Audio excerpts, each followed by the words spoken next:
This is part 2, by the way, because I saw the video. I saw the video at the corner of my eye, cut off. But my overall consensus for it is I am mixed. I am very mixed on this movie. But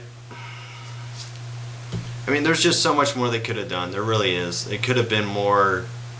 There should have been more action scenes. There should have been more fighting.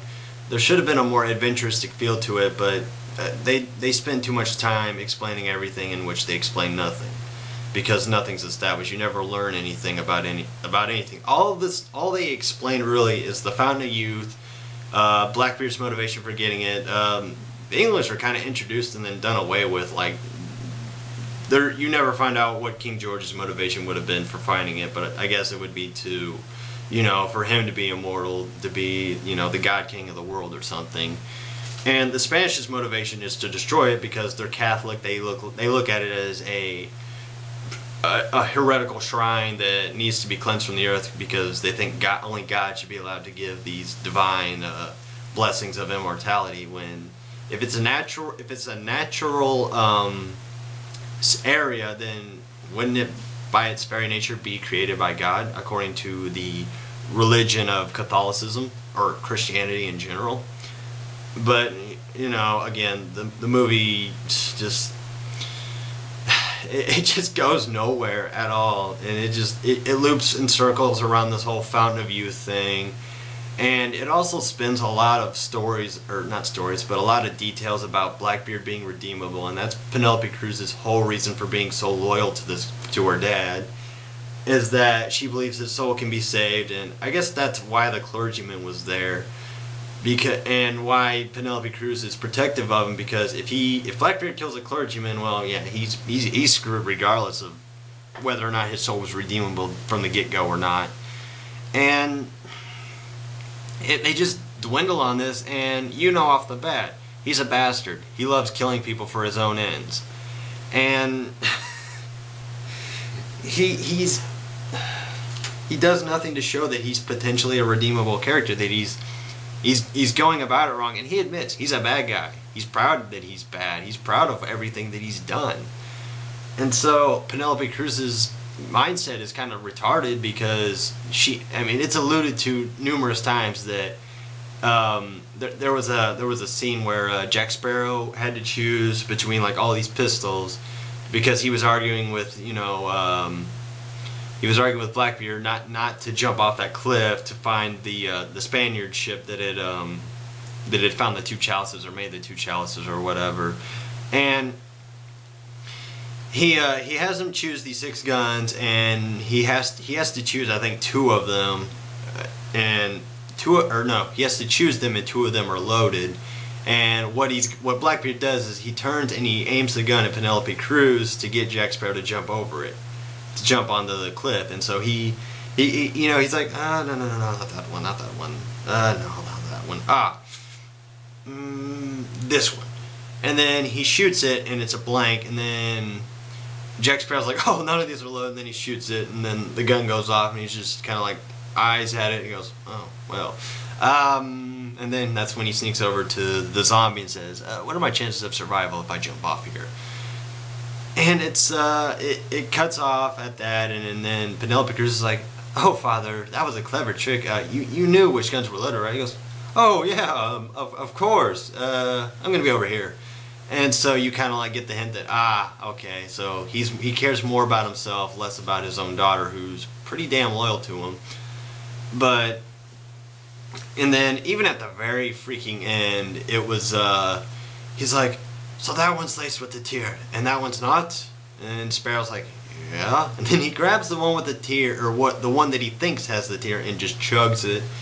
And then Penelope Cruz just kind of looks at him like, you bastard. I fought for you, and I was behind you all this time, and this is how you repay me. And then she just kind of says, fuck it, and just drinks it. And Sparrow, is kind of like, oh no, what will I do? Oh crap, that's not how I wanted it to go. Oh wait, I may have mixed matched those. I think you drank the one without it, and you drank the one with it. And then, Blackbeard's like, crap, I've been tricked. He's screwed. And Penelope Cruz bitches a fit about it, and I'm sitting there thinking, well, Jack Sparrow technically just saved your life.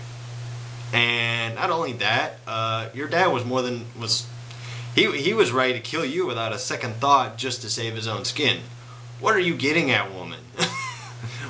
Why are you attacking Jack Sparrow? Why are you trying to kill him when he saved your life, technically twice, in the same moment?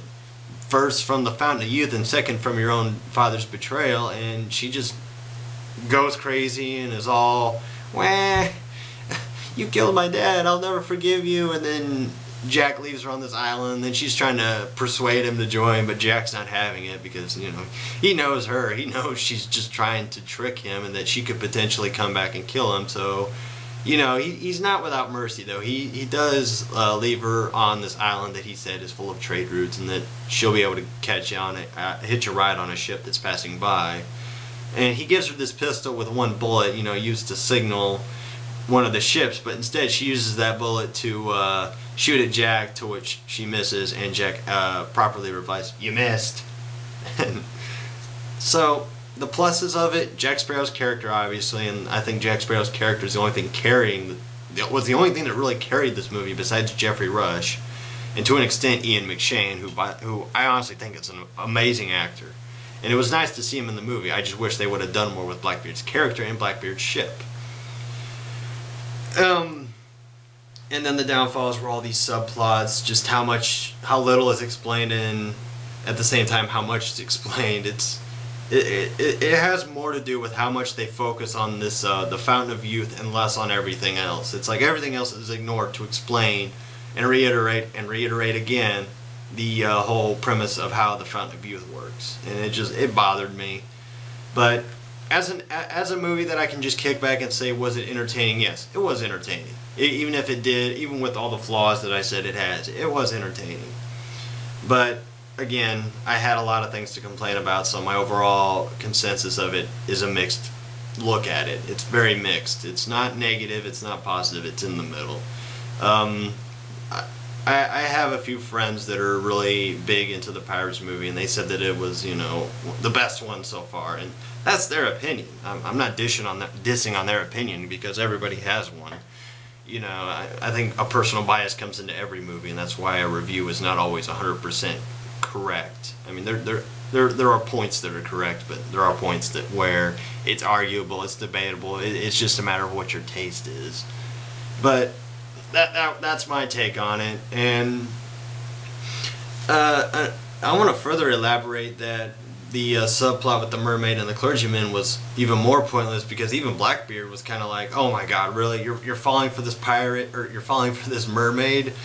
You know, he's like, he was trying to use it to get her, he was trying to get a tear out of her, and he just looks at her, he goes, but do you care for him? And then just one glance at her, he's like, oh, you do, ah, nice. And then he cleverly pretends to stab him with a knife, like slit his throat, but all he really did was inject him with tranquilizer, and he expected the clergyman to get up and go save his mermaid friend, and when he does, you know, she's all, you came for me, and then Blackbeard springs into action. He goes, tears of joy, they're always the better ones anyway.